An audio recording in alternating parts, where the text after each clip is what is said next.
తెలంగాణ రాష్ట్ర వ్యాప్తంగా 204 తెలంగాణ మైనార్టీ గురుకుల పాఠశాలలో 2021-22 విద్యా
సైన్స్ ల్యాబ్స్ మరియు లైబ్రరీ సౌకర్యం, ఇంజనీరింగ్ స్కిల్స్ డెవలప్ చేయడానికి robotics lab, safe and clean water కోసం ఆర్ఓ ప్లాంట్, నిద్రపోవడానికి విద్యార్థులకు బంకర్ బెడ్స్, భోజనం చేయడానికి dining hall with dining tables, విద్యార్థులందరికీ సరిపోను టాయిలెట్స్ మరియు బాత్రూమ్స్, స్నానం చేయడానికి వేడి నీళ్ళ కోసం గీజర్స్ ఉపయోగించడం జరుగుతుంది. తెలంగాణ మైనార్టీ రెసిడెన్షియల్ స్కూల్స్లో ముఖ్యంగా యాక్టివిటీ బేస్డ్ లెర్నింగ్ ప్రాసెస్ ద్వారా టీచింగ్ చేయబడును. స్టూడెంట్స్ పార్టిసిపేషన్ ప్రతి ప్రోగ్రాంలో ఉంటుంది. స్టూడెంట్స్ టాలెంట్స్ గుర్తించి ప్రోత్సహించడానికి జిల్లా మరియు రాష్ట్ర స్థాయిలలో లిటరరీ మరియు cultural spark fest programme organise చేస్తారు.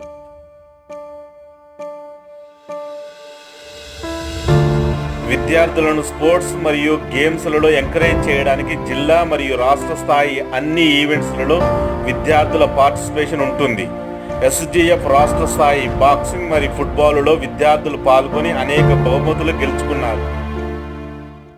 ప్రతి నెల విద్యార్థుల తల్లిదండ్రులకు parents and teachers meeting conduct చేసి విద్యార్థుల యొక్క ప్రోగ్రెస్ తల్లిదండ్రులకు తెలియజేయడం జరుగుతుంది.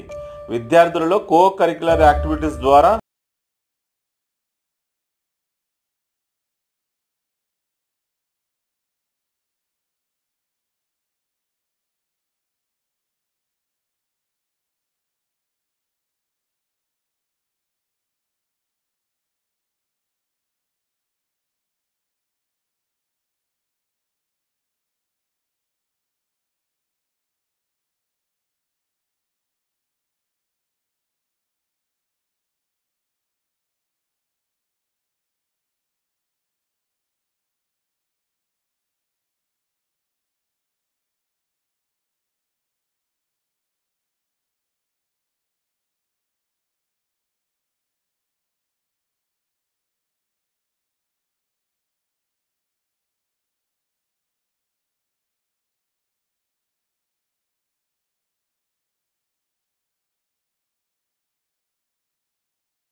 విద్యార్థుల రక్షణకు మరియు భద్రతకు అధిక ప్రాముఖ్యత ఇవ్వబడుతుంది. 24 గంటలు టీచర్స్ మరియు నాన్ టీచింగ్ సిబ్బంది విద్యార్థులతో ఉంటారు. సీసీటీవీ కెమెరాస్ ద్వారా మానిటరింగ్ చేయబడతారు. ఈ విధంగా దేవరకొండ బాలుర మైనార్టీ గురుకుల పాఠశాలలోనే కాక తెలంగాణ రాష్ట్ర వ్యాప్తంగా ఉన్న 204 గురుకుల పాఠశాలలో తెలంగాణ గవర్నమెంట్ వారి చేత పైన పేర్కొన్న సౌకర్యాలన్నీ కల్పించబడుతున్నాయి.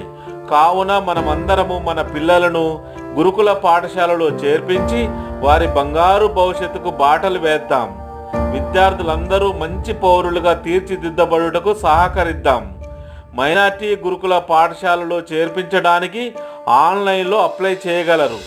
Aadhaar card, passport size photo మరియు విద్యార్థి యొక్క ఇతర వివరాలు తీసుకొని మీకు దగ్గరలో ఉన్న మీ సేవకు కానీ లేదా మీకు దగ్గరలో ఉన్న పాఠశాలకు డైరెక్ట్గా వెళ్ళి అప్లై చేయగలరు.